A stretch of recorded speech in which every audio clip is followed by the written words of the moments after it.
Pagi, Shalom. Puji Tuhan, sudah berada di hari yang ke-29 di bulan Maret tahun 2021.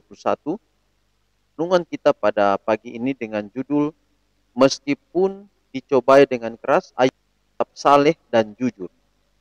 Jadi kita bisa singkatkan judul kita hari ini adalah Kesalehan Ayub.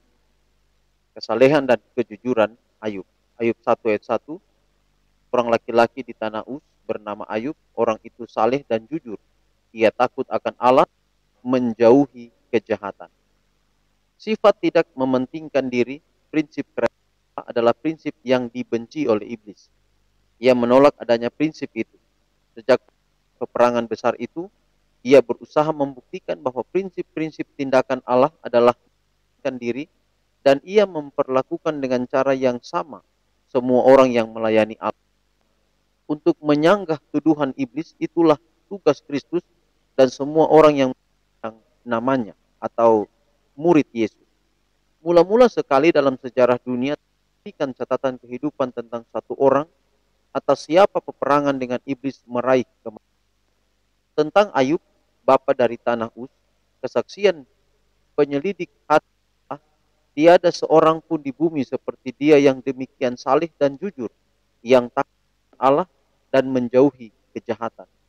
Terhadap orang ini, iblis mendatangkan tuduhan hina. Apakah dengan tidak mendapat apa-apa, Ayub takut akan Allah? Bukan engkau yang membuat pagar sekeliling dia dan rumahnya serta segala yang dimilikinya? Tuhan berkata kepada iblis, nah, ia dalam kuasamu, hanya sayangkan. Setelah diizinkan, iblis menyapu bersih semua milik Ayub, kawanan domba, anak, hamba laki-laki dan perempuan, anak-anak laki-laki dan perempuan, dan timpanya Ayub dengan barah yang busuk dari telapak kaki sampai ke batu kepalanya. Masih ada unsur kepahitan lain yang ditambahkan pada cawannya. Sahabatnya melihat dalam kesengsaraan tidak lain kecuali ganjaran dosa. Menegurnya yang terluka dan berbeban berat dengan tuduhan-tuduhan mereka karena perbuatan salah. Seandainya ia menguji aku, katanya, aku akan timbul seperti emas. Begitulah dengan kesabarannya yang alot, ia mempertahankan tabiatnya sendiri dan begitu dia yang diwakilinya. Tuhan memberikan kepada Ayub 2 kali lipat dari segala pertanyaannya dahulu. Tuhan memberkati Ayub dalam hidupnya yang lain selanjutnya lebih daripada dalam hidupnya yang dahulu. Lagi saleh dan jujur seorang Ayub. Ayub ini adalah simbol atau lambang daripada Yesus. Dia mengalami penderitaan, tetapi dari dalam penderitaan itu Ayub tetap saleh dan tetap jujur. Ayub 1 ayat 1 memberikan penjelasan bahwa ini adalah seorang tokoh, seorang manusia, seorang anak Tuhan yang saleh dan jujur. Dari contoh ini, kita pun boleh saleh dan jujur. Kecuali kita langsung kepada Tuhan setiap hari dalam kehidupan kita. Tapi poin untuk hari ini adalah bahwa pencobaan-pencobaan yang datang itu seharusnya membuat kita lebih kuat di dalam iman, artinya kesalehan dan kejujuran itu lebih nampak. Seseorang kerohaniannya itu diukur bukan ketika dalam keadaan, tapi dalam keadaan begitu banyak masalah.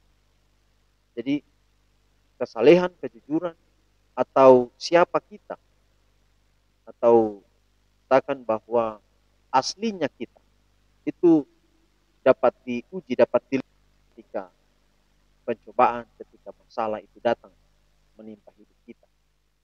Akan kita lihat siapa diri kita. Kalau kita mudah untuk lemah, mudah putus asa, maka kita akan lebih mungkin gampang kecewa. Kita bisa mempengaruhi kehidupan kerohanian, kesalehan dan kejujuran. Itulah sebabnya itu yang perlu kita latih setiap hari. Kita hadapi tantangan, masalah-masalah dalam hidup, kita bergantung pada Tuhan.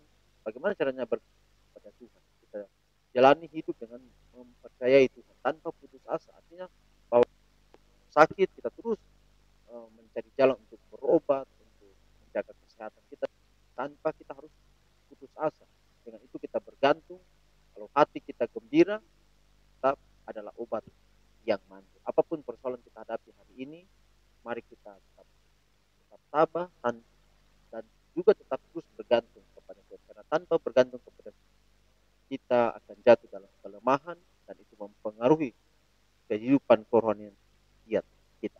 Tuhan berkati pekabaran pagi hari ini jadi berkat dalam hidup kita. Mari kita dengan doa. Tuhan, terima kasih untuk pekabaran yang indah pagi ini. Kiranya dapat menjadi berkat dalam hidup. Pimpin kami hari ini Tuhan dalam semua aktivitas kami. Apapun kami hadapi, kami percaya.